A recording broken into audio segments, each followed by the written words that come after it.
Assalamualaikum warahmatullahi wabarakatuh. Alhamdulillah rabbil alamin.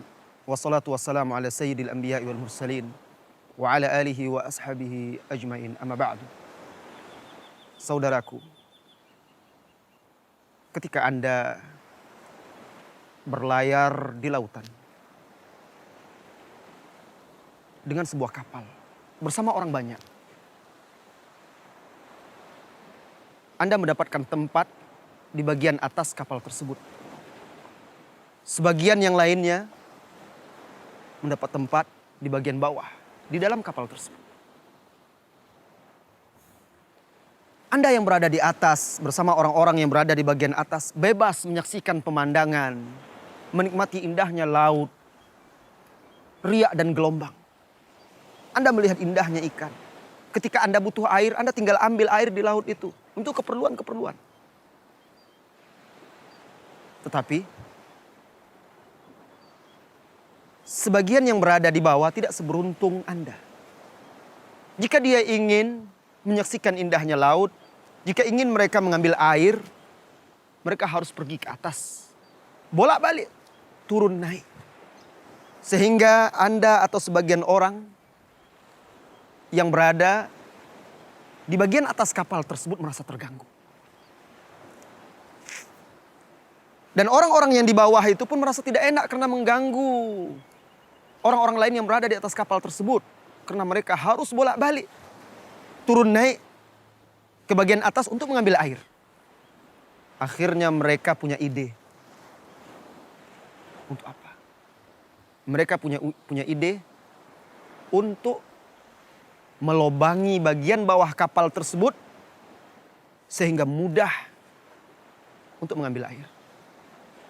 Mereka sepakat bagaimana kalau kita lobangi saja bagian bawah kapal ini sehingga kita tidak mengganggu orang yang di atas lagi. Kita tinggal ambil air saja. Anda dan orang-orang yang di atas tahu bahwa mereka akan melobangi kapal itu sedangkan kapal sedang berlayar di tengah samudra. Saudaraku, kalau dibiarkan ini berbahaya. Kalau dibiarkan mereka melobangi dasar kapal tersebut, kapal air akan masuk dan bisa membahayakan tenggelam. Semua orang akan tenggelam. Anda tahu itu. Dan yang lain yang di atas tahu. Apa yang Anda lakukan dalam kondisi seperti itu? Apakah Anda berpangku tangan, diam saja, tidak peduli dengan kondisi tersebut? Biarlah akhirnya Anda tenggelam bersama yang lainnya. Ataukah Anda mengajak yang lain-lainnya, mari kita cegah. Jangan sampai teman-teman kita itu melobangi kapal ini. Itu berbahaya, membahayakan dirinya, membahayakan kita semuanya. Mari kita cegah, kita halangi. Barangkali itu yang merupakan pilihan Anda. Saudaraku, ini adalah perumpamaan yang diberikan oleh Rasulullah SAW dalam kehidupan kita ketika beramar ma'ruf nahi munkar. Tatkala kita menyaksikan kemungkaran, orang-orang yang berbuat kerusakan, saudara-saudara kita yang tergelincir, apa yang kita lakukan? Apakah kita biarkan dia, perahu kita ini dan kita semuanya tenggelam? Tidak.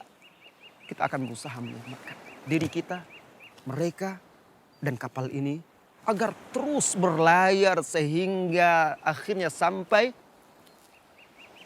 di tepian impian, di pantai impian. Nah, Rasulullah SAW memberikan perumpamaan di dalam hadis yang diriwayatkan oleh Al-Imam Al-Bukhari, Ahmad dan At-Tirmidzi. Mathalul qa'im ala hududillah wal waqi'i fiha kamathali qaumin istahammu ala safinah. Perumpamaan orang-orang yang menegakkan hududullah, syariat Allah, agama Allah, dan orang yang melanggarnya seperti sekelompok orang yang diundi untuk menaiki kapal. Fa asaba ba'duhum a'laha wa asaba ba'duhum asfalaha. Sebagian mendapatkan tiket undian tempat di bagian atas, sebagian lagi mendapatkan tempat di bagian bawah. Orang-orang yang berada di atas bebas mengambil air. Sedangkan yang berada di bawah izastaqau ma'an. Apabila mereka butuh air, mengambil air, marru ala man fawqahum wa adahum. Mereka akan naik ke atas melewati orang-orang yang di atas dan mengganggu serta mengusik mereka. Kemudian mereka sepakat kata Rasulullah SAW untuk melobangi kapal itu. Apa kata Rasulullah SAW? Fa inhum tarakuhum, jika mereka yang berada di atas membiarkan orang-orang tersebut melobangi dasar kapal tersebut, melakukan perbuatan yang mereka inginkan tersebut, halaku, mereka akan binasa semuanya. Wa in akhadhu bi aidihim najau wa najaman ma'ahum. Jika dia raih tangan orang itu, dia tuntun, dia bimbing dengan cara yang baik. Lihat, kata Rasulullah, dia raih tangan itu. Bagaimana kalau kita raih tangan seseorang? Dengan cara yang baik, kita tuntun, kita bimbing. Maka dia akan selamat dan orang-orang yang bersamanya akan selamat. Ini perumpamaan amar ma'ruf nahi mungkar. Jangan biarkan kemungkaran. Jangan biarkan saudara kita tergelincir. Robah, tetapi robah dengan cara yang baik, yang arif.